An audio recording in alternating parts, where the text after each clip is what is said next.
আতঙ্কগ্রস্ত মানুষ বাংলাদেশে ইতিপূর্বে কোনো সময় ছিল আমাদের জানা নাই। এখন আমরা লক্ষ্য করলাম নব্য ফেসিবাদের উত্থান হচ্ছে। একটা বিভীষিকাময় পরিস্থিতির ভিতর দিয়ে জাতীয় আমরা অগ্রসর হচ্ছি। আজকে চারিদিকে অনিশ্চয়তা, অস্থিরতা, একই সঙ্গে অস্বস্তিকর একটা অশুভ শক্তির বলয় যেন জাতিকে ঘিরে ধরেছে। মানুষ আতঙ্কগ্রস্ত, কোনো মানুষ স্বাভাবিক জীবনযাপন করতে পারছেন না।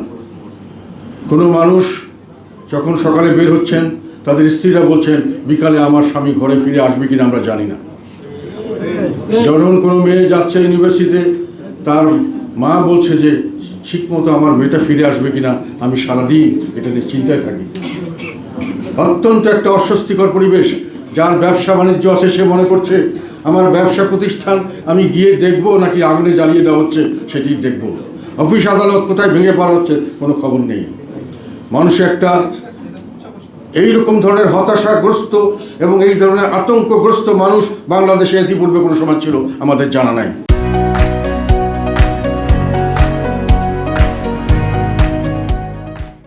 অনেক বিপদ আপদ আমরা অতিক্রম করেছি, কিন্তু একটা নতুন ধরনের বিশাল একটা অশুভ শক্তি আমাদেরকে যেন আছড়ে পিষ্টে ধরছে এবং তার থেকে আমাদের বেরিয়ে আসার কোনো উপায় নেই।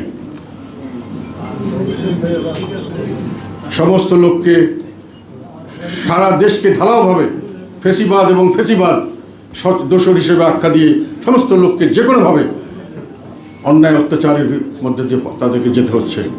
আজকে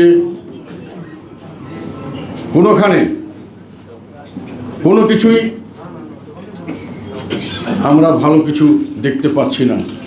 আমরা বললাম ফেসিবাদ বিরোধী, আগে আমরা বলতাম এক স্বৈরাচার বিরোধী অথবা কর্তৃত্ববাদী সরকার বিরোধী আন্দোলন। আমরা এটা করেছিলাম। কত আন্দোলনের পরে শুনলাম এটা হলো ফেসিবাদ। ঠিক আছে, ফেসিবাদ বিরোধী আন্দোলন। এই ফেসিবাদ বিরোধী আন্দোলনের পরে ফেসিবাদের পতন হলো। এখন আমরা লক্ষ্য করলাম নব্য ফেসিবাদের উত্থান হচ্ছে। নব্য ফেসিবাদ এবং তার দোসর, নব্য ফেসিবাদ এবং তার দোসর সারা দেশে দাপিয়ে বেড়াচ্ছে। কি পরিবর্তন হয়েছে বলেন? এই একতরফা নির্বাচনের দিকে যেখানে শেখ হাসিনা যেতে গেছিল সেইখানে যাচ্ছে না তোরা। এই এক ধরনের নির্বাচন, এই এখন যে কোনো ধরনের প্রতিষ্ঠান, যে কোনো ধরনের পেশাজীবী সংগঠন, ইঞ্জিনিয়ার্স ইনস্টিটিউট বলেন, বাংলা বলেন, সাংবাদিক সম্মেলন, এই সাংবাদিক ইউনিয়ন বলেন, সবগুলোতে এখন দলীয় সরকার, দলীয় বা দলীয় একটা অঙ্গ সংগঠন হচ্ছে না, সংগঠন হয়ে গেছে অঙ্গ সংগঠন, রাজনৈতিক দলের অঙ্গ সংগঠন। ইউনিভার্সিটিগুলো দলীয়করণের চরম অবস্থান দাঁড়িয়েছে। ব্যাংক, আদালত সব কিছু দলীয়করণ হয়ে গেছে। তো আপনি ফেসিবাদ দূর করে কি আনলেন?